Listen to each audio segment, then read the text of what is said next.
Olá, estamos aqui com o Roger da RSX Consultoria. Ele vai falar um pouco sobre reabilitação de crédito, mas antes ele vai falar um pouquinho da sua história e o que fez ele entrar nesse ramo de reabilitação de crédito. Como vai, Roger? Tudo bem? Bom dia, tudo bem. Então tá bom. Fala um pouco da sua história, o que você está fazendo, qual a sua formação, para que as pessoas entendam a importância de limpar o seu nome. Eu sou estudante de Direito e eu venho do ramo de vendas, sempre trabalhei na área de vendas, na prestação de serviço, e disso eu quis montar um próprio negócio. Descobri por acaso o ramo da reabilitação de crédito e com algumas informações e uma trajetória já tendo trabalhado no escritório de advocacia, eu descobri que eu podia prestar esse serviço com um conhecimento um pouco mais específico. E comecei a oferecer isso no mercado com o objetivo da reabilitação de crédito. Agregava tranquilidade para as pessoas, não é? Em poder limpar seu nome. Exatamente. O principal desafio nesse ramo é passar transparência, porque por trás desse tipo de negócio, como outros também, existem muitos golpes. Então o maior desafio para a reabilitação de crédito com o produto que é colocado como limpe seu nome é passar transparência e ganhar confiança. Seriedade, né? Exatamente. É isso aí. Fala, o que é limpe seu nome? Limpe seu nome é um produto do ramo de reabilitação de crédito que trata de cuidar da reabilitação do nome do cliente. Então, por exemplo, você tem uma restrição, uma dívida que está negativada no SPC e Serasa. Essa dívida pode ser com banco, com loja, pode ser cheque ou protesto. Então, a necessidade da reabilitação de crédito, ela vai criar a possibilidade do tipo de negócio que a gente trabalha. Então, e a dificuldade da reabilitação de crédito, ela está no abuso da cobrança de juros, ou até mesmo de cobranças indevidas, ou também na terceirização de cobrança através de bancos, que dificulta o cliente a reabilitar o crédito quando ele tenta fazer isso sozinho. Então a pessoa, seria interessante, se ela recebe uma carta em casa falando que tem que ser feito um pagamento, entre em contato com vocês para que veja se é realmente válido essa cobrança ou não. Também o cliente corre esse risco. Ele pode de repente ter algumas restrições no nome, algumas dívidas com 2, 3 anos, e de repente ele pode começar a receber cartas de cobrança, e se ele não checar se essas cartas de cobrança foram enviadas pelas empresas que realmente ele tinha débito, ele pode estar pagando para empresas que foram criadas, que conseguiram os dados deles e estão cobrando isso indevidamente. Existe também esse tipo de golpe, que é uma cobrança disfarçada, que descobre que a pessoa está com restrição e manda uma carta em nome da instituição que ela deve, com o número de uma conta para ela depositar. Isso também acontece. Nossa, incrível, né? E sobre financiamento de carro, também funciona também, né? O financiamento de carro nós trabalhamos com a revisão de contrato. Esse já é um processo judicial, em parceria com o advogado que trabalha comigo. A revisão de contrato, ela vai tratar da cobrança dos juros que está acima do limite que seria permitido ser cobrado. Então essa revisão, que é feito o cálculo através da tabela Price, do método Gauss, que é conhecido juridicamente, é que vai trazer a diferença do valor que as instituições financeiras estão cobrando a mais. É aberto um processo e nesse processo a correção é feita, é deferido pelo juiz e o cliente passa a pagar o valor que seria correto por lei, e a diferença muitas vezes pode chegar até 50% do valor da parcela do veículo. E vale lembrar também que na RSX ela não só cuida de pessoas físicas, né? Pessoas jurídicas também. Qualquer tipo de pendência relacionada a crédito, a RSX Consultoria ela oferece a consultoria completa, desde a extrajudicial a judicial, para que o cliente, pessoa física ou jurídica, possa reabilitar o seu nome e voltar a trabalhar no mercado, adquirindo crédito e adquirindo bens. Um tempo atrás eu entrei em contato com você e eu perguntei para você, num bate-papo que nós tivemos, eu perguntei para você sobre a pessoa que está com o nome negativado, né? Ela tem dificuldade de arrumar emprego com isso, né? Não é legal, mas tem. As empresas elas fazem um filtro que não é declarado, mas ela impede a entrada do profissional quando tem restrição. Não são todas as empresas. O problema é que eu sempre falo para quem chega aqui com o nome restrito e está procurando emprego, é que é uma questão que não dá para brigar contra ela. Se você tenta entrar numa empresa e descobre que essa empresa não te contratou porque você tem uma restrição no nome, você automaticamente iria acionar a empresa na justiça por conta disso, e aí que não vai conseguir trabalhar na empresa mesmo. Então é uma situação complicada. Mas é causa ganha também. É causa ganha, mas ele, de certa forma, como se diz popularmente, ele se queima no mercado.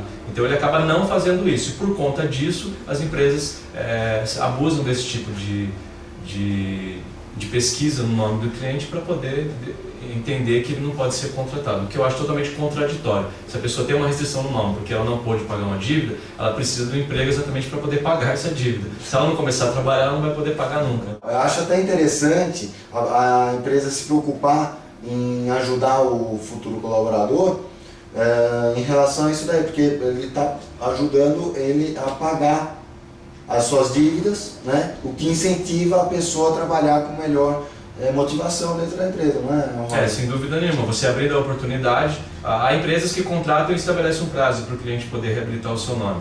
É interessante, mas também não é ideal, porque você julgar o mal pagador como uma pessoa de má fé é uma prática de discriminação também, porque num país com economia instável como nós estamos, hoje você abre um crédito, também está desempregado e você acaba atrasando. Porque nem todos também sujaram seus nomes de propósito, né? Às vezes a situação financeira dificulta um pouco, né, por falta de caráter. Na experiência que eu tenho já há mais de 10 anos nesse mercado, 99,9% das pessoas que têm o nome negativado na SPC e Serasa não deixaram de pagar por má fé, deixaram de pagar porque ou perderam o emprego ou tiveram uma necessidade maior que tiveram que optar entre pagar a dívida, ou entre pagar o aluguel e entre comer.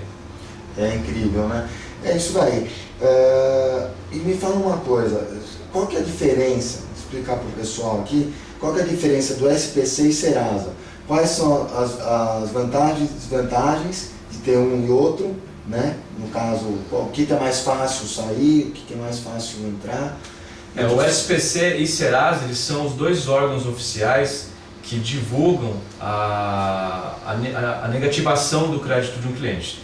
Então, hoje as empresas elas podem se associar à associação comercial que oferece o serviço de SPC, que é o Serviço de Proteção ao Crédito, ou ela pode se associar ao Serasa, para poder fazer o quê? A negativação do cliente que tem uma pendência com ele. Quando o cliente vai buscar um crédito no mercado, se ele vai financiar um carro, uma casa, ou comprar um eletrodoméstico numa loja em forma de crediário, a empresa que está vendendo, ela consulta automaticamente o SPC e o Serasa. Então o cliente tem que estar sem restrições em ambos os órgãos. Para ele saber isso, ele tem que buscar a consulta nos próprios órgãos, como o SPC. E cada cidade tem um SPC através da sua associação comercial, ou no Serasa, que ele vai encontrar hoje mais próximo da cidade de Mogi das Cruzes, dentro do Poupa Tempo Itaquera. Lá ele consegue consultar e saber se existe uma restrição no nome dele ou não. Aqui também.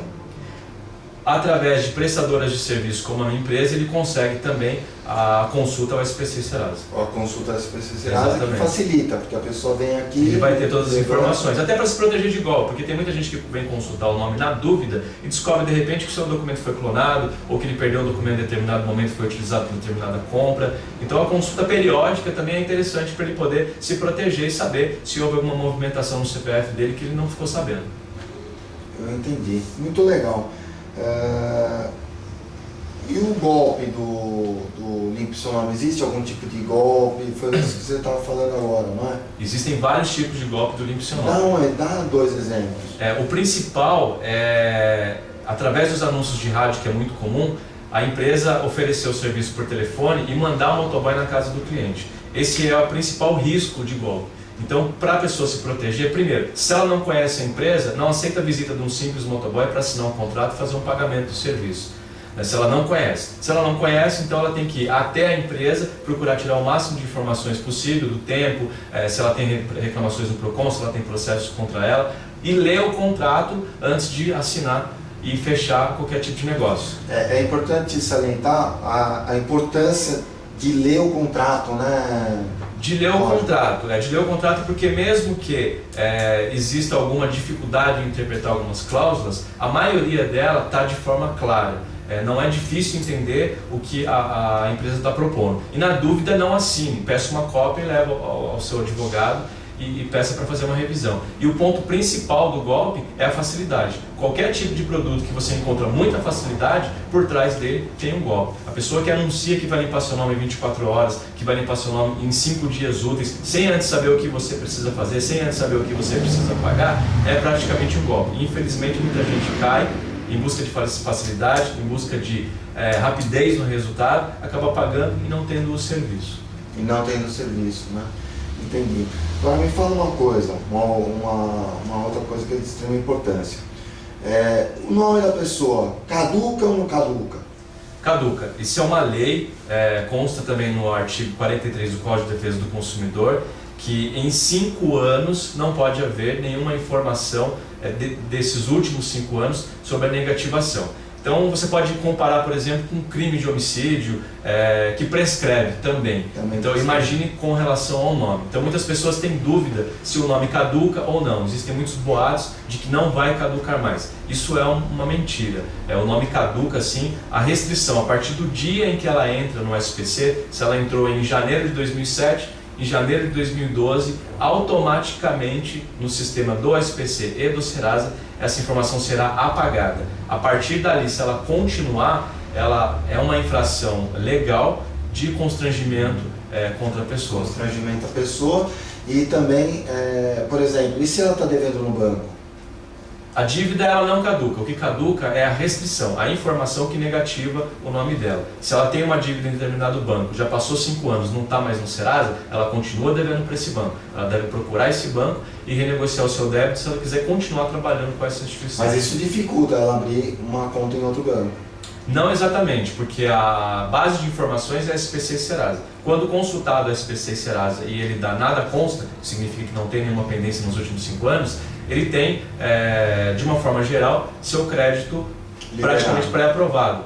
Claro que depende de outras informações, não é só ter o nome limpo que a pessoa já tem o crédito. Ela precisa ter uma comprovação de renda, ela precisa ter uma comprovação de endereço e outros fatores que influenciam na aprovação de um crédito. Na aprovação do crédito. É isso daí. Ô Roger, me fala uma coisa, se a pessoa está devendo no banco, ela vai lá e quita, né? Como funciona? Automaticamente é liberado o nome é limpo, ou existe alguns bancos que exigem algumas normas de pagamento, para que saia o nome do SPC? Isso daí é obrigado ou não é obrigado a fazer? A partir do momento que um acordo é formalizado, é importante falar essa questão de formalizar, que o acordo ele tem que estar escrito, ou pelo menos gravado, se esse acordo for feito por telefone. Então, se mas você...